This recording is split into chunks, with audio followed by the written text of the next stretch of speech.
Next, we're moving to developmental dysplasia, the hip, and this is we're moving to some pediatric images, and I'm not sure that you're going to see much in the way of pediatric, but it may be useful to know this stuff because of the sequelae in the adult, and when you end up operating on somebody who had a pediatric condition. So this is the ultrasound of a 2-week-old infant being evaluated for developmental dysplasia. It's worthwhile taking a look at some of the pediatric ultrasounds and making sure that you understand that this alpha angle is completely different than the alpha angle of impingement that John described. And you need to know the anatomic landmarks. And as you all have done the question, sorry, you know that it's the angle between the ilium and the bony acetabulum, which was angle B. As you know, the ultrasounds are upside down to our way of looking at things, and so it's important to at least understand that. How much we have to actually know about this is not clear.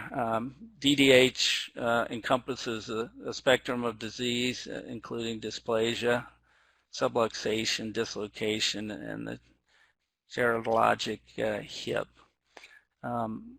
And obviously there's a lot of attention and picking up adolescent dysplasia before it leads to osteoarthritis, and that's why you may see questions on that. It's the most common orthopedic disorder in newborns. I think that's probably worth knowing. I think that it's bilateral in 20%, probably worth knowing. And I think most of you know the risk factors: firstborn, female, breech, family history, and oligohydramnios. The typical deficiency is anterior lateral acetabulum, and the one thing that you have to be able to differentiate is if you have a question on a patient with cerebral palsy, spastic cerebral palsy, the deficiency is posterior superior. So all the others, anterior superior, CP, posterior superior.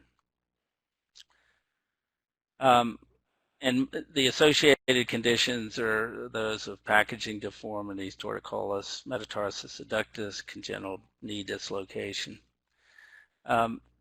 The physical exam, I think it's important to remember Barlow takes the hip out, Ortliani puts it back in, and the Galeazzi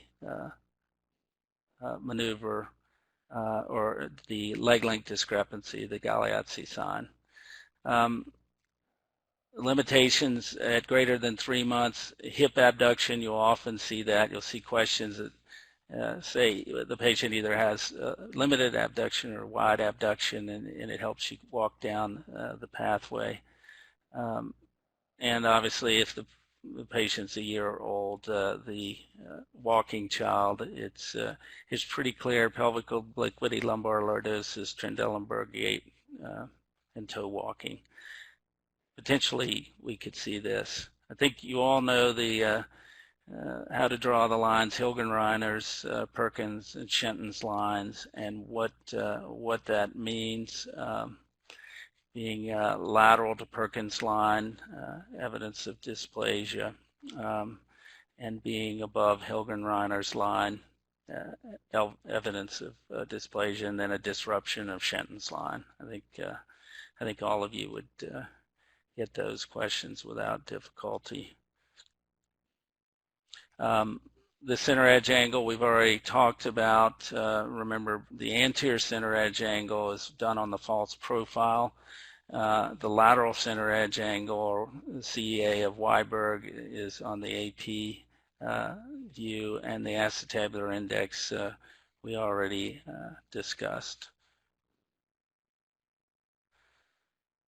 So some discussion about ultrasounds, and I think the key thing is knowing that an ultrasound is needed if there are risk factors, and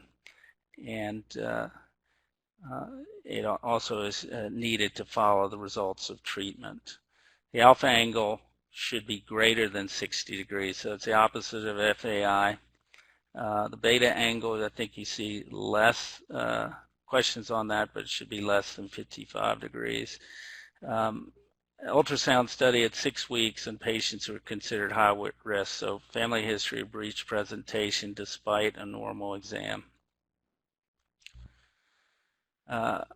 Arthrogram, a couple things that you might see is limiting reduction, inverted labrum, and the inverted limbus. I conceivably see that, the TAL and the hip capsule and hypertrophy of the pulvinar being the others. I think you potentially could see a question on all of these or potential causes of malreduction, except.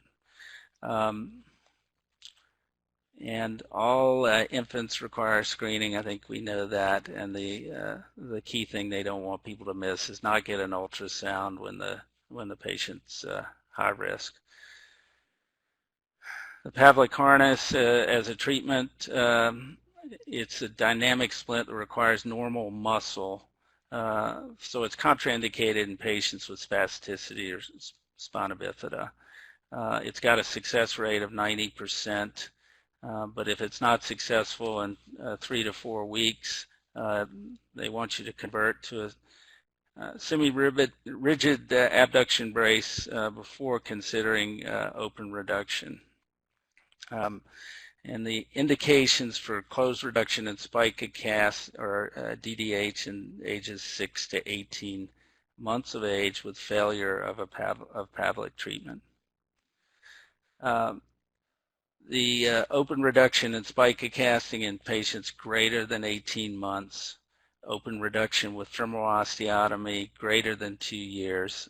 I think that's about all you're going to see questions on. An open reduction with pelvic osteotomy and DDH with greater than 2 years, with the primary problem on the acetabular side.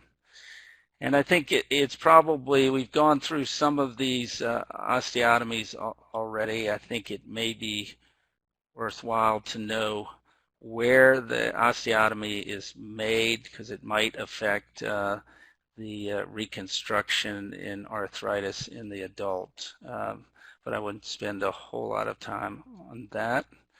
And then the Chiari osteotomy, again, knowing it's salvage, knowing where to make the osteotomy, I think is important. If you enjoyed this video, please consider leaving a like. We'd love to hear your thoughts and what you'd like to see next in the comments. Don't forget to subscribe to our channel and follow us on social media.